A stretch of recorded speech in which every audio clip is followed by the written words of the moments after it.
Eli Ward had grown into the kind of man the land tends to raise: quiet, rough around the edges, with skin like leather from years under the Wyoming sun. His voice was gravel, his posture hunched like the hills he called home, and if he ever smiled, no one could say they'd seen it. Out on his ranch, past the last mailpost and beyond the dry riverbed, he lived in a world where time passed slower, softer, a world filled with cowbells, wind, and not much else. He hadn't always been alone. The Ward family had owned that ranch for 3 generations, though the line ended with Eli. His mother had died young snakebite in the chicken yard when Eli was 12. His father followed 10 years later, caught under a wagon when the axle cracked on a steep ridge. His older brother, Luke, had been Eli's best friend and biggest pain. But even he was gone now, trampled during a cattle run gone wrong when Eli was just shy of 30. After Luke's death, something in Eli changed. Whatever kindness he'd once carried shrank down to a sliver, like a lamp with only enough oil to flicker in the dark dot. By the time he was 45, the people in town had stopped asking about him. He came down the mountain twice a year, once in spring for supplies, and again before winter to stock up on grain, salt, and bullets. He said little, bought what he needed, and rode back up before dusk. The children in the general store called him the Mountain Man, though he wasn't wild, just weathered. The older folks, those who remembered his parents, just nodded quietly when they saw him. Everyone knew Eli Ward had chosen solitude, and the mountains had swallowed him whole. His ranch sat on a high stretch of dry grass, backed by low ridges and an ancient stand of ponderosa pines. He had 2 barns, 3 horses, a dozen cattle, and a border collie named Griggs who didn't bark unless he had to. The house was plain, 1 story, tin roof, wood stove, and a porch that faced west so he could watch the sun drop behind the hills each night. It was the kind of place built for silence, and Eli liked it that way. Mornings were sacred. He rose before first light, drank coffee, black as sin, and stepped into his boots like a ritual. In the barn, the smell of hay and cowhide wrapped around him like a blanket. He talked to the cows more than he talked to people, not full conversations, just soft murmurs as he moved from one to the next. The rhythm of milking was meditation. The warmth of the udder, the creak of the stool, the ping of milk hitting the paillet all stitched his life together, one day at a time. There were no clocks in the barn, no noise but the breath of animals and the wind through the slats. That was the world he'd built, simple, predictable, safe. He didn't think about the world beyond his land. He didn't read the newspaper, didn't ask about the president, didn't know who the sheriff was. He'd seen what people were capable of, how fast love could turn to grief, how often trust ended in betrayal. So he stopped asking for company. The cows didn't lie, the horses didn't leave, and the dog never asked why he didn't sleep some nights. What more did a man need? Then came the morning that changed everything. It was a dry, pale dawn in early spring. The wind had kicked up dust overnight, and Eli was already rubbing the grit from his eyes as he stepped out onto the porch. He took a long breath, stretched his arms, and prepared for the morning chores, same as every other day. Griggs trotted ahead, toward the barn, tail low and wagging slow. Eli followed, already picturing the half-full milk pails and the loose hinge on the door he needed to fix. But then something stopped him, a sound unusual, soft. It took a moment to register. Someone was knocking, not at the house, but at the front gate, an old split-rail thing that hadn't seen a visitor in years. He turned, squinting into the early light, and saw her, a girl, thin as a fence post, maybe 16, standing with one hand on the gate and the other holding an old tin pail. She didn't look scared, she looked tired, like someone who'd walked too far for too long and hadn't slept properly in days. Her dress was patched, the hem torn. Her boots didn't fit right.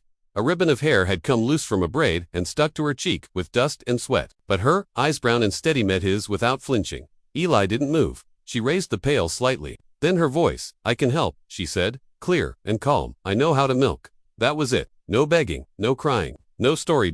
Just the offer. Eli didn't answer right away. He looked at her, at the pail, then back at her face. Something about her tone reminded him of himself. No nonsense, no extra words. She hadn't come to plead. She'd come to work. Griggs gave a single bark, then sat beside him. Eli turned and walked toward the barn. He didn't say yes, didn't say no, but he didn't close the gate either. He heard the latch lift, heard her boots crunch on the gravel. When she reached the barn, she waited at the door until he gave a slight nod. Then she followed him inside. The cows didn't stir much, used to Eli's quiet ways. She moved among them like she belonged, gentle hands, sure steps, no fear. She didn't ask where to sit. She didn't ask which cow was which. She just picked a stool and went to work. Eli watched for a moment, arms crossed. The pail began to fill. Outside, the sun crept over the hills, and in that moment, something cracked, just a hairline fracture in the walls. Eli had spent decades building. It wasn't much, just a girl with a bucket, but it was enough to make the silence feel different. Not broken. Just shared. She told him her name was June. That was all. No last name. No story, just June. Her voice was soft, but not weak. She said it with the kind of certainty that made you believe it, even if it wasn't her real name. Eli didn't press for more. He wasn't the kind of man who asked for explanations, and June didn't seem the type to give them. There was something about the way she stood there, holding that old tin pail in both hands like it was an offering, her chin lifted in defiance of the dust and the silence. She didn't plead, she didn't flinch. She just offered her help, calmly, clearly, and waited. That morning, as they entered the barn, the only thing Eli knew about her was what he could read from her face and her hands. The hands told him the most calloused, but not worn through. Scraped at the knuckles, but not fragile. They were the hands of someone who'd worked, and not just occasionally. Milking, maybe. Chopping wood, perhaps. Cleaning stalls. She moved with the kind of practiced rhythm you can't fake. There was no hesitation in the way she picked the stool or how she eased herself down beside the cow. She knew when to press, and when to pause. She didn't speak to the cow, but she didn't treat her like a stranger either. It was all there in the gentle grip, the familiar lean, the way her forehead touched the cow's flank for balance. Eli worked across from her, pretending not to watch, but of course, he did. It wasn't suspicion, exactly, more curiosity. The girl didn't fit the world he'd built for himself, and yet she didn't disrupt it either. That was strange. Most people clomped into a space, made noise, stirred up questions. June made none. She just slipped into place like a missing cog, clicking into the rhythm of the barn, as though she'd been milking there her whole life. Even the cows took to her without fuss. When they were done, she stood up, pail in hand, and walked to the door. She paused only once, casting a glance over her shoulder that seemed to ask, silently, if she'd be allowed to return. Eli gave the smallest not a flicker, more than emotion, and she left. It was their first day. The second morning, she was already waiting when Eli stepped outside. The sky hadn't fully broken yet, the light just a gray smear on the horizon, and she was there sitting on the fence rail with her arms wrapped around her knees. She had braided her hair again, tight this time, and there was a red scarf tied around her wrist that hadn't been there the day before. He didn't ask about it. He just nodded toward the barn, and they walked in together. She didn't speak. Neither did he. But somehow, the quiet between them didn't feel heavy. It felt like a kind of language.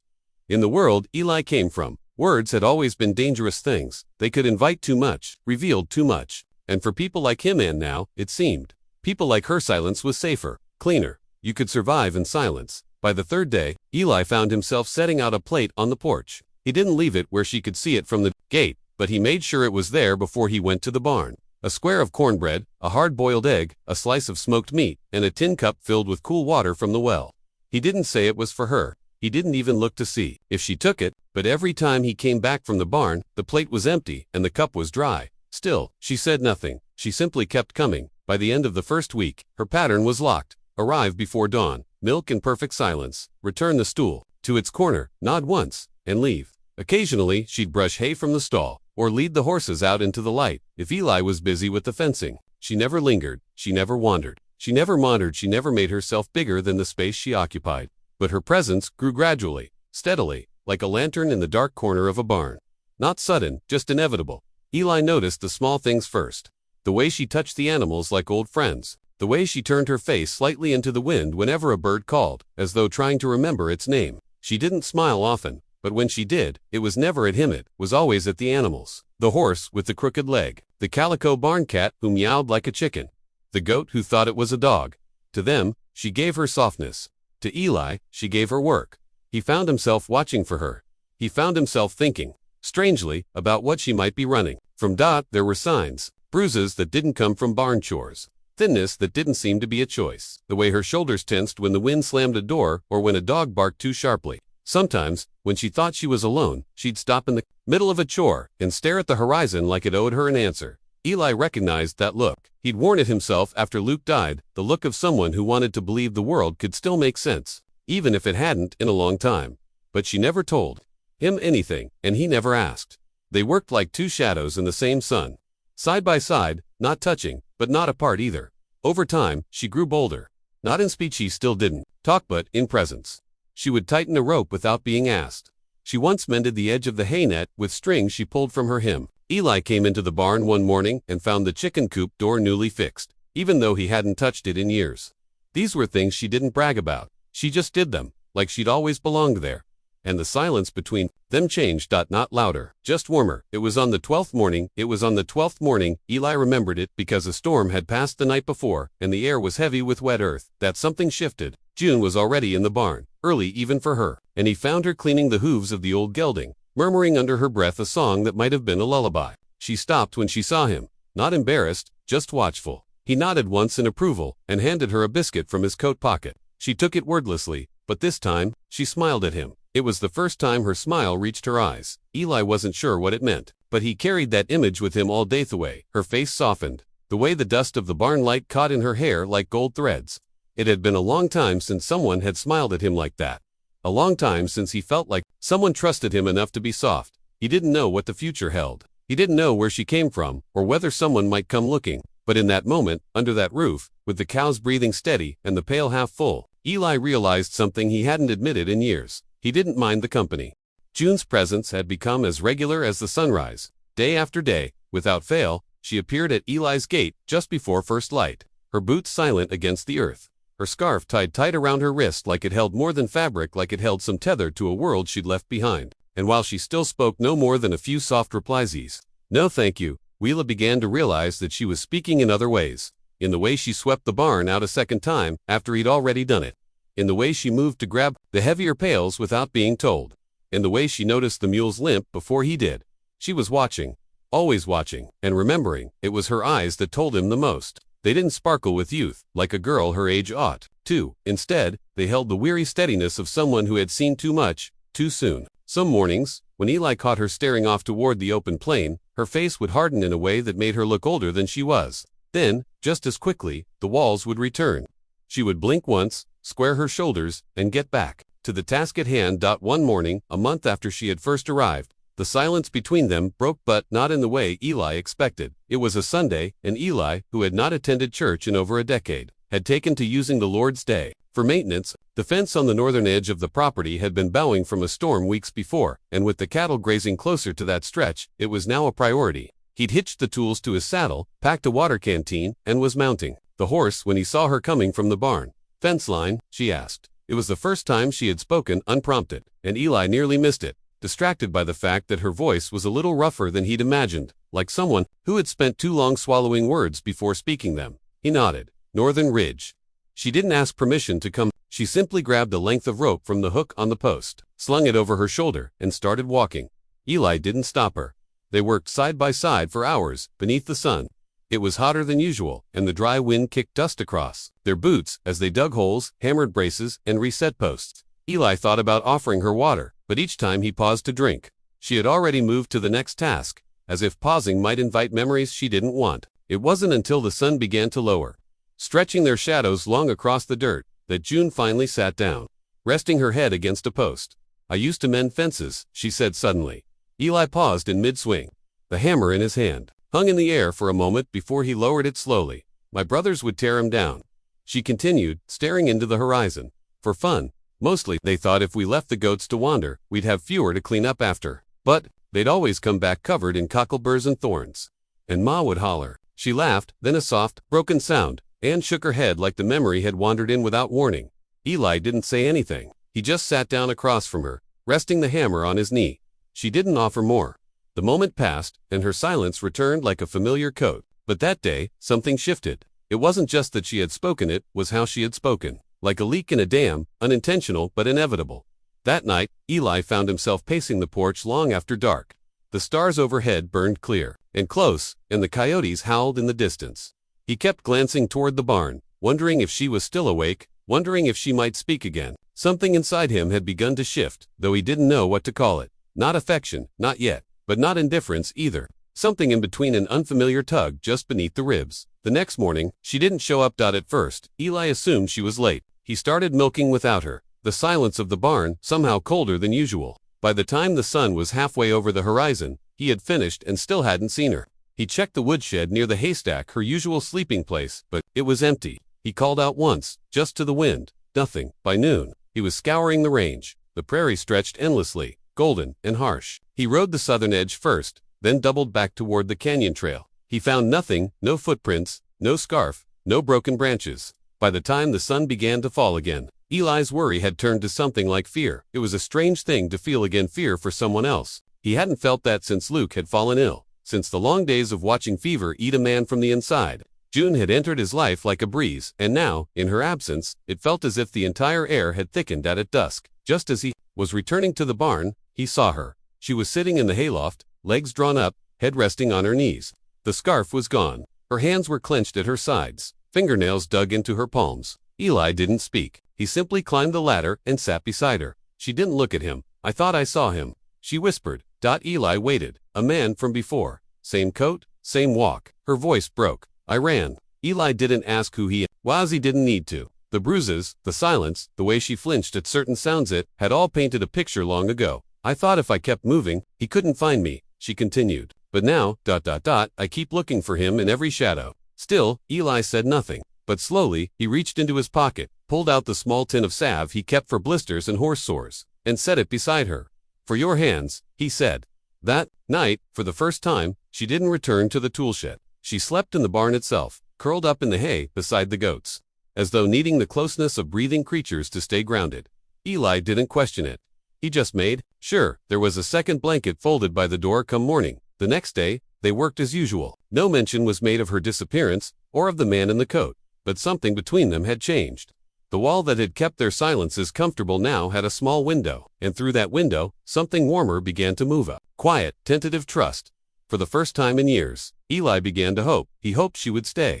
The storm came suddenly, as they often did in late summer, across the high plains. One moment the sky was a powdery blue, sunlight pouring down like gold dust over the dry grass, and the next, a wall of thunderclouds moved in from the west, dark and heavy with the promise of chaos. Eli had seen storms like it before, the kind that made strong men pray in old barns splinter. He stood at the edge of the porch, jaw tight, eyes narrowed against the wind that was already picking up grit from the ground and slinging it across the yard like bullets. "Catello spook," he muttered under his breath, already turning to fetch his coat. From the barn, June emerged, no scarf on her wrist, her braid loose, her arms filled with rope, tack, and 2 oilskin ponchos. She didn't ask if he needed help. She simply handed him one poncho, slung the other over her shoulders, and followed him out into the wind. They worked fast, side by side. The sky turned a strange shade of green as the clouds thickened, and the wind began to shriek through the trees like a banshee.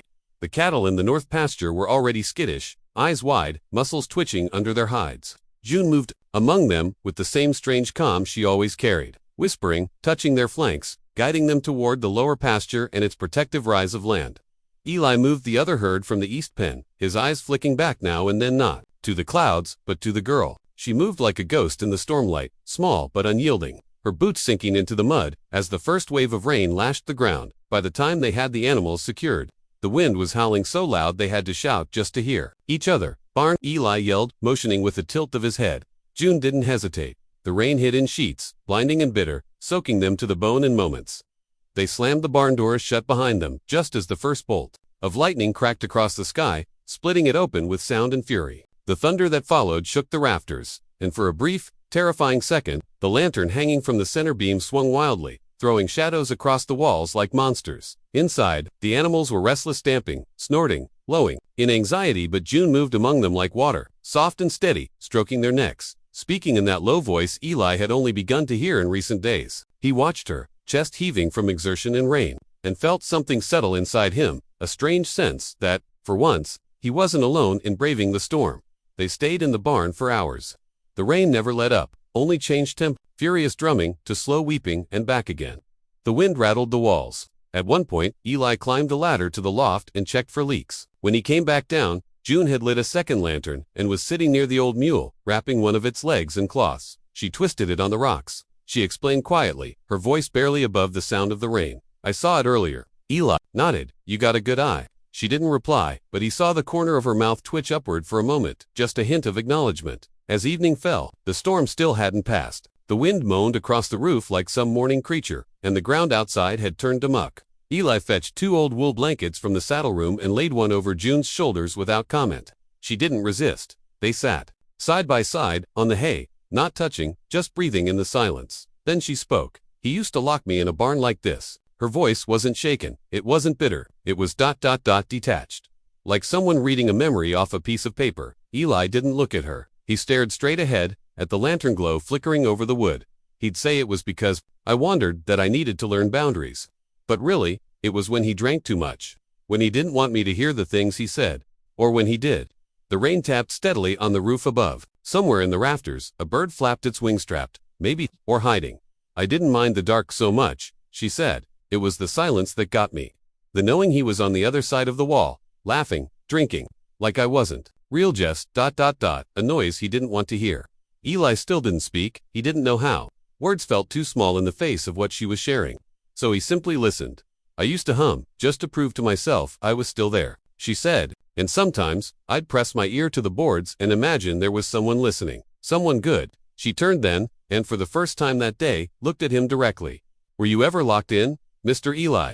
He met her gaze. The lines, in his face deep with memory. No, he said quietly, but I spent most of my life building walls around myself. Doesn't matter whether they're outside or in. They sat with that truth for a while, letting it settle between them like dust on the floorboards. The storm passed after midnight.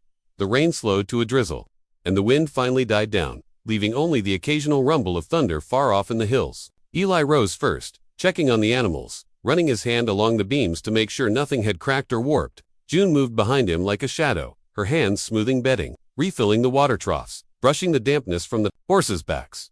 Before heading to the house, Eli turned once more, looking back at her as she finished coiling the rope near the tack wall. Storm like that would have scared most folks off, he said softly. She didn't look up, just tied the last knot and murmured, not the first storm I've seen. And with that, she stepped outside, the mud squelching under her boots, her head held high. That night, Eli found he couldn't sleep. He lay on his cot, eyes wide open, listening to the soft creaks of the house as it settled after the storm. His thoughts kept circling around June's words, her voice, the strength behind it. She had survived something that should have broken her. She had stared down pain and kept walking.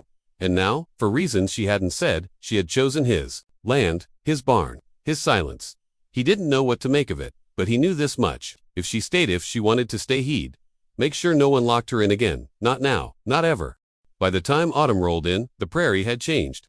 The air was sharper in the mornings, carrying the scent of dry grass and wood smoke, and the days shortened quickly, as if the sun itself was retreating early to some private grief. But it wasn't just the land that changed, they changed too. The silence that had once ruled the ranch like a sentinel now felt softer, no longer a barrier but a kind of peace. It was still rare for many words to pass between Eli and June, but the quiet between them had shifted from uncertain to companionable. They didn't need to speak much. They knew each other's rhythms. They had learned to share the days. Eli noticed it first in the way she began to hum again. At first, it was faint, barely audible over the morning winds or the lowing of cows, but it was there. She'd hum as she brushed the horses, hum as she poured feed, hum as she stitched the tier in a saddle strap. The melody wasn't recognizable. Not exactly. It sounded like something half remembered from childhood, both haunting and comforting. Eli never interrupted her. He just listened, quiet and still, letting the sound wrap around him like the warmth of a fire. Then came the carving. She'd taken a broken fence slat one day and started scraping at it with the blade Eli had loaned her weeks before. She never asked for tools. She simply used what was there. At night, long after the chores were done, she'd sit under the eaves or inside the barn, knife in hand, chipping away at the wood until her fingers were dusted with shavings. After several evenings, Eli walked past and caught a glimpse of it, the form of a horse in mid-gallop, crude but spirited, cut with care and detail only someone who watched horses could achieve. You're good at that, he murmured. She didn't look up. Not good, just ... patient. Eli nodded and walked on. But the next day, he brought her a full block of pine from the shed, the kind he used for repairing wagon rails. He left it on the step beside her carving knife. She didn't say thank you. She didn't need to. What neither of them spoke about, though it hung in the air between them, was the fear. Not from each other but from the outside. It showed itself in subtle ways. June still flinched when someone knocked unexpectedly at the door. Even if it was just the wind, she still jumped when a bottle shattered, or when the dogs barked too suddenly. Once, when a hawk passed overhead and cast a sharp shadow across the ground, she dropped the milk pail she'd been carrying and stared at the sky with wide, glassy eyes. Eli never pressed her, but each time it happened, he made sure he was nearby. Not to rescue her, but to let her know without words that she was no longer alone in whatever battle she was fighting. Then came the day the riders came. It was a Thursday, near sundown. Eli had been working near the corral when he heard the hoofbeats, slow at first, then faster, urgent. He looked up and saw 3 riders cresting the hill to the west. Dust trailed behind them, the sun casting them into long shadows. His gut clenched. Visitors were rare, 3 at once, unusual. He motioned for June to head into the barn without a word. She obeyed instantly, slipping into the shadows, her movements quiet and efficient like she'd done this before. The men pulled up at the gate, dust-streaked and silent, their horses blowing hard. Eli stepped out slowly, his stance neutral but alert. "Evenin'," the tallest of them said, a man with a thick coat and eyes too watchful. "Help you," Eli replied. "We're looking for someone." Young girl, mid-teens, light eyes. "Been gone a few months." Eli didn't move. "Plenty of girls out this way. What makes you think she's here?" "She's got a scar across her left hand," the man said, voice tightening. "Burn mark. We think she ran with a group of drifters, maybe ended up hiding on a ranch. You've seen her?" Eli's face remained unreadable. He slowly stepped forward and unlatched the gate, letting it swing open with a creak. "I don't make a habit of cataloging strangers' scars," he said flatly, "and I don't let men poke around my land without reason." The second rider leaned forward.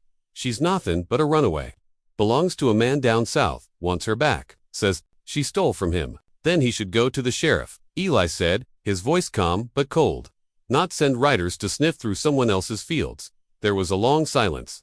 The wind kicked up, brushing dust across the hooves of the waiting horses. The tall man finally nodded. "Fair enough." They turned and rode off, leaving nothing behind but churned soil and the smell of suspicion. Only after their silhouettes disappeared over the ridge did June emerge from the barn. Her face was pale, but her eyes were steady. "You didn't ask who they were talking about," she said. "I didn't need to," Eli answered. She nodded once, swallowed, and returned to her chores. That night, Eli didn't sleep. He sat on the porch with his rifle across his knees, eyes fixed on the hills, listening for hoofbeats. They never came, but in the dark, he made a decision. The next morning, he led June out to the tool shed. "I want to show you something," he said. Inside. Past a tack wall and oil cans, he reached behind a false panel and pulled out a narrow tin box. Inside were deeds, receipts, letters, and, at the very bottom, a folded parchment. He handed it to her. "What is it?" she asked, brow furrowed. "A name," he said, "a new one. For you." She looked at him, startled. "I figured, if someone came asking, you ought to have something legal, something they can't argue with. And I've got friends in town who can help make it official." Her hands trembled as she unfolded the paper. On it, written in Eli's blocky hand, was the name June Eliora Hart. She didn't speak, but tears welled in her eyes, the kind that come when a weight has been carried too long, and finally someone offers to take it heaven just for a little while. "I thought you didn't want company," she whispered. "I didn't," Eli said. "Not until someone showed up who understood the kind of silence I'd been living in." She stepped forward, then not with words, not with ceremony, but with a single, simple gesture. She placed her hand over his, where the tin rested. It was the first time she'd touched him. From that day forward, she stayed openly. No more hiding behind shadows or slipping away when riders came. She moved with confidence across the range. She carved more horses, she hummed louder, and once, when a peddler passed by and asked if she was Eli's daughter, she nodded without hesitation. "Yes, I am." Eli heard her from the porch, and though he didn't smile outwardly, something inside him cracked open and filled with light. For the first time in years, the house didn't feel like a grave, it felt like home.